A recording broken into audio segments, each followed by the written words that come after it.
Selamat datang kembali para novelers di channel Bacain Novel.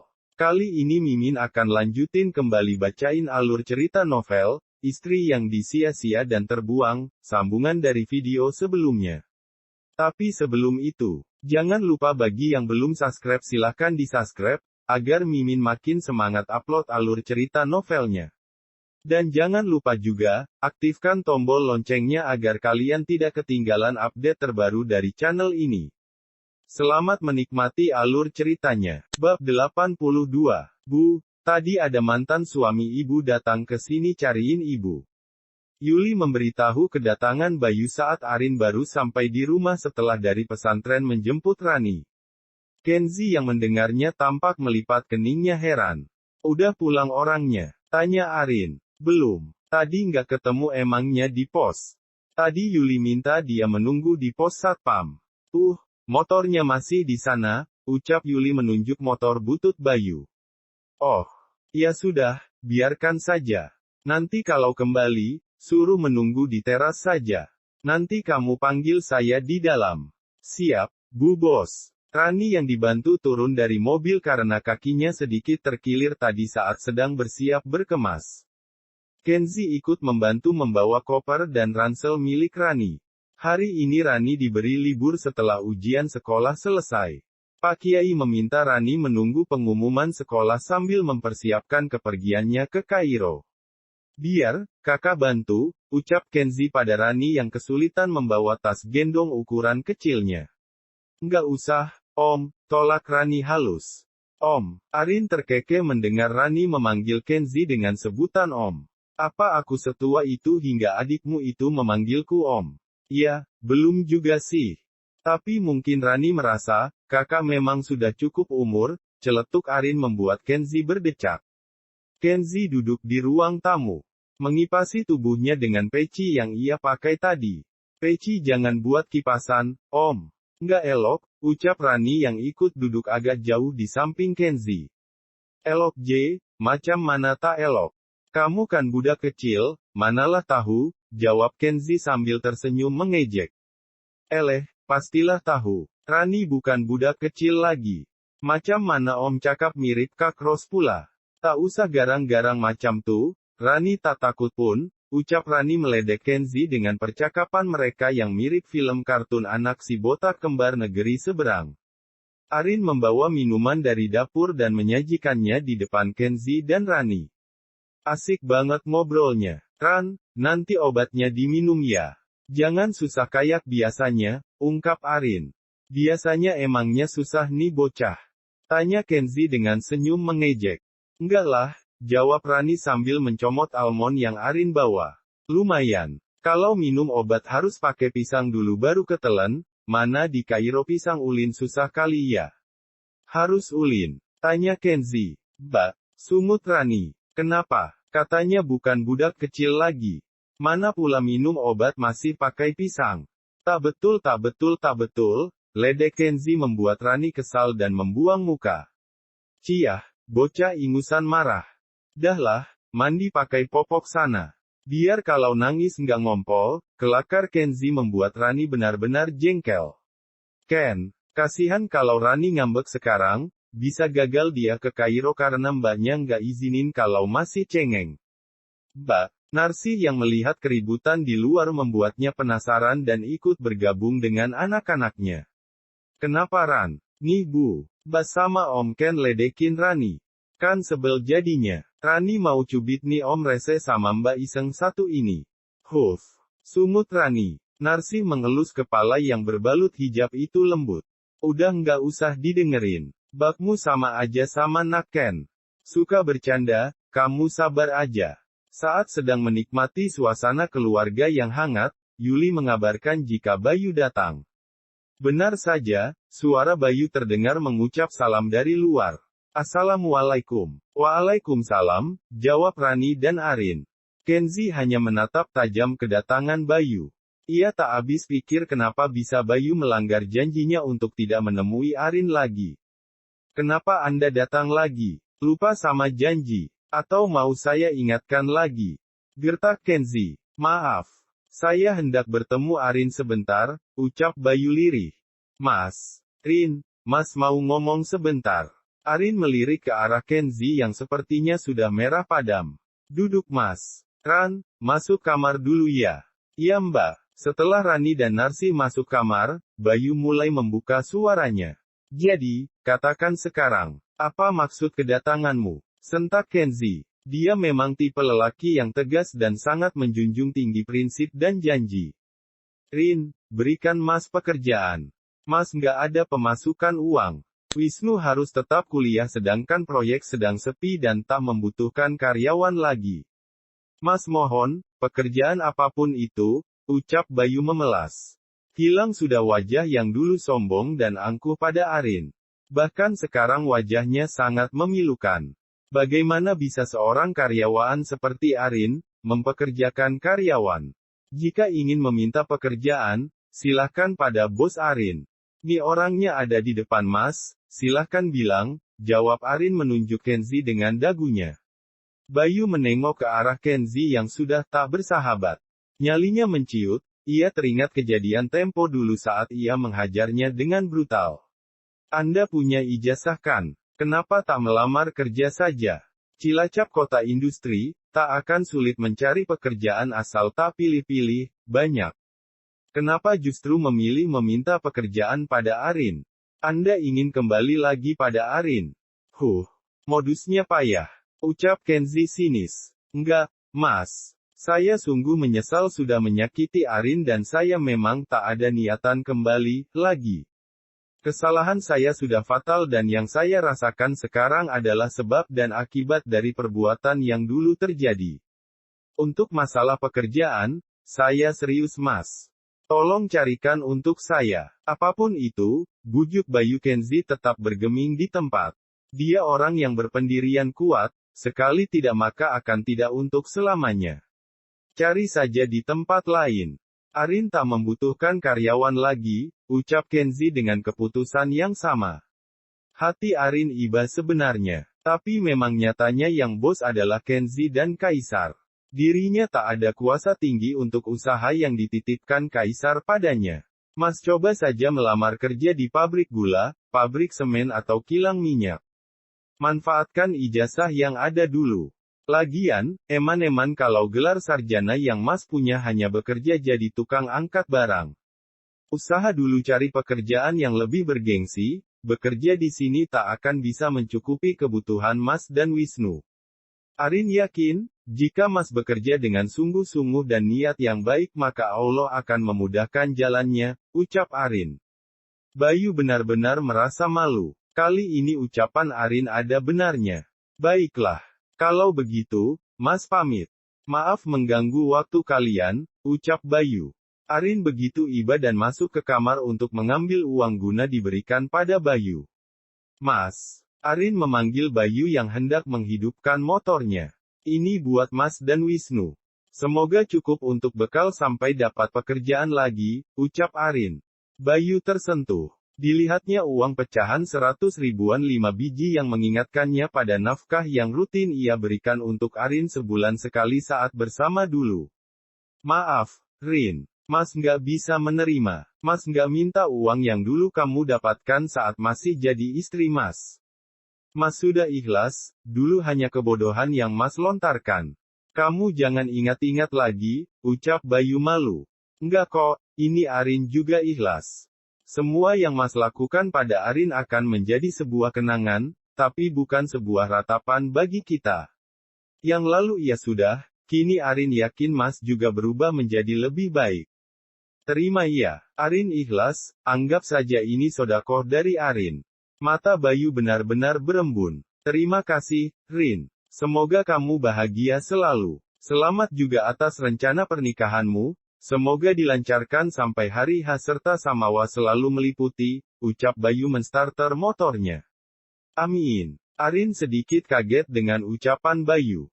Ia tak menyangka jika Bayu tahu akan kedekatannya dengan lelaki yang akan menjadi calon suaminya nanti. Sudah nostalgianya. Ledek Kenzi. Apaan sih? Arin duduk di samping Kenzi dan meneguk air minum yang dibuatnya tadi. Masih suka sama dia? Tanya Kenzi. Dekat bukan berarti suka. Jauh juga bukan berarti benci. Arin yakin Kak Ken juga paham jika hati Arin sudah terpatri nama satu orang. Masa? Ya sudah, aku mau pulang dulu.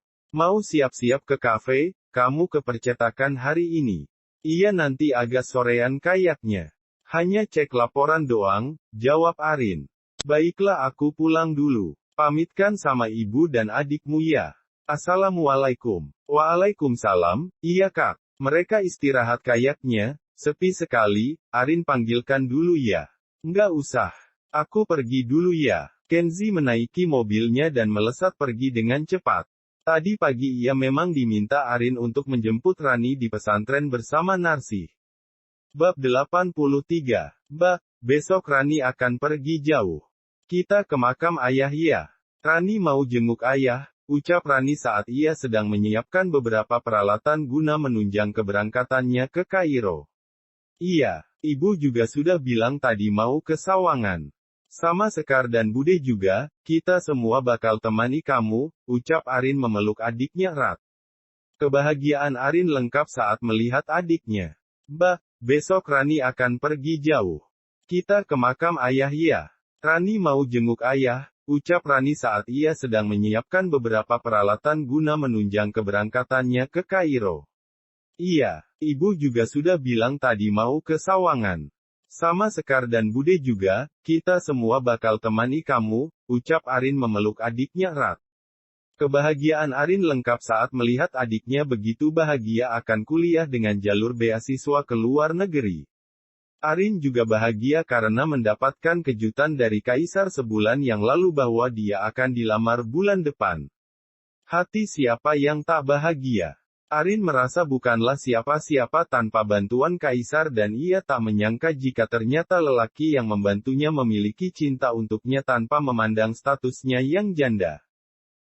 Maaf ya kalau Rani banyak ngerepotin Mbak. Rani janji bakal banggain keluarga dengan prestasi Rani di sana, ucap Rani membuat Arin terharu. Iya, Mbak yakin kamu bisa. Tanpa kamu janji pun Mbak yakin kamu bisa memberikan prestasi terbaikmu. Bangga berharap muluk-muluk, Ran. Jadi anak yang baik dan patuh pada orang tua. Insya Allah, kamu akan sukses dan membanggakan. Mbak akan selalu ada buat kamu. Iya, Mbak. Oh ya, Om Kenzi mau antar kita ke Sawangan. Iya. Enggak, dia sibuk. Banyak tanggung jawab yang harus diselesaikan. Kakaknya sedang di luar kota, jadi dia sibuk banget dan Mbak nggak mau mengganggunya. Lalu, kita ke Sawangan pakai apa? Tanya Rani. Pakai niat, kelakar Arin membuat Rani memanyunkan bibirnya. Serius, Mbak. Lah, aja serius-serius mbok cepat tua, Ran. Kaya nyongki eloh. Awet enom mergane ora serius-serius nek mikiri masalah abot. Perlu dicontoh? Oke. Ucap Arin dengan logat ngapaknya. Mulai deh, kumat.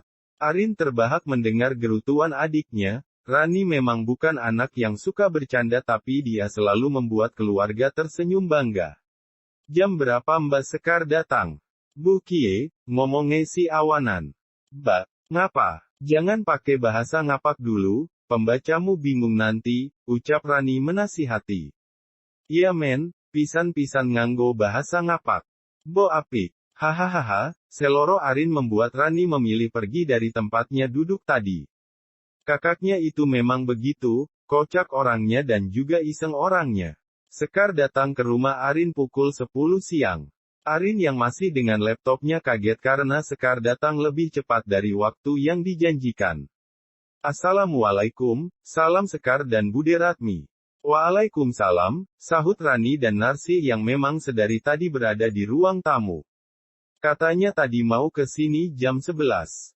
Kok tumben datangnya cepat? Tanya Narsi pada Sekar. Iya ini si Mami minta berangkat sekarang karena takutnya sampai sana pas azan zuhur. Panas dan pamali juga ke kuburan pas beduk, ujar Sekar. Lianar. Kita berangkat sekarang aja, ucap Ratmi. Bentar, aku panggilkan Arin dulu. Narsi beranjak dan memanggil Arin di kamar. Karena datang lebih awal jadi Arin harus berganti pakaian dulu dan sedikit menambah lama waktu tunggu. Jangan lama-lama Rin. Nanti keburu siang, ucap Sekar yang tak sabar dan nyelonong masuk kamar Arin. Sabar Kar, yang janjian jam 11 siapa? Ucap Arin santai. Kan Mami yang minta jamnya dimajukan. Yuk buruan. Iya, bentar ini pakai jilbab dulu. Dengan segera Arin mengikuti langkah Sekar untuk masuk mobil. Rani dan Narsi sudah lebih dulu di mobil bersama Ratmi. Kayak anak perawan aja nih anakmu, sih, ucap Ratmi pada Narsi. Iya, dia memang anak gadisku yang bukan perawan lagi, kelakar Narsi membuat semua orang tertawa. Mobil melaju dengan kecepatan sedang. Sekar sengaja melajukan mobilnya santai agar selamat sampai tujuan. Di jalan mereka berhenti sebentar di pasar Saliwangi untuk memberi bunga untuk nyekar di makam nanti. Satu kresek kecil berisi bunga khas makam siap dan mereka kembali melanjutkan perjalanan. Parkir di gang jalan menuju rumah lawas saja, Kar, ucap Narsi. Iya, bulik. Mobil berwarna merah itu terparkir cantik di bawah pohon jati. Mereka semua turun dan berjalan menuju makam. Tak jauh memang antara makam dan rumah lawas Arin, sehingga mobil memilih terparkir di depan gang saja. Saat sedang berjalan menuju makam, ponsel Arin berdering. Arin sengaja tak mengangkatnya karena ia hendak ke makam. Pembacaan tahlil dan zikir di atas gundukan tanah Karyo, membuat Narsi dan Rani meneteskan air matanya. Arin dan Bude serta Sekar ikut simpati melihatnya. Jika saja Arin pantas menangis, pasti ia lakukan. Tapi, ia harus kuat dan tegar agar bisa menjadi sandaran bagi kedua orang yang sangat Arin sayangi ini. Ayah, Rani mau menuntut ilmu di Kairo. Doa ayah waktu itu diijabah Allah. Ayah ingat. Ayah pernah bilang kalau Rani akan mampu menyeberangi lautan luas untuk membuat bangga keluarga. Rani bisa ayah, Rani hebat kan? Ini semua karena doa ayah dan restu ibu serta dukungan keluarga. Ayah bahagia di sana. Jangan khawatirkan kami, ucap Rani kemudian menyiramkan air di botol yang tadi ia bawa ke atas makam lalu berdoa kembali. Setelah selesai mereka memilih langsung pulang. Nggak mampir rumah lawas Mbak? Tanya Narsi pada Ratmi. Katanya di kontrakan. Ada orangnya dong. Sahut Ratmi. Oh ya, lupa. Yuk, kita langsung pulang saja kalau begitu, ujar Narsi. Mereka kembali menaiki mobilnya untuk pulang. Arin memeriksa ponselnya kembali setelah tadi ia silen saat di makam. Ada 10 panggilan tak terjawab dan 12 pesan dari Kaisar. Rin. Assalamualaikum Rin. Kok nggak diangkat? Rin, lagi ngapain? Ini, Mas. Apa kamu marah karena Mas tak pernah menghubungi? Maafin, Mas. Rin, angkat. Nggak lama lagi kita bertemu, kamu jangan ngambek dong. Apa Kenzi merepotkanmu selama Mas tak ada? Rin, apa kamu benar-benar tak rindu Mas?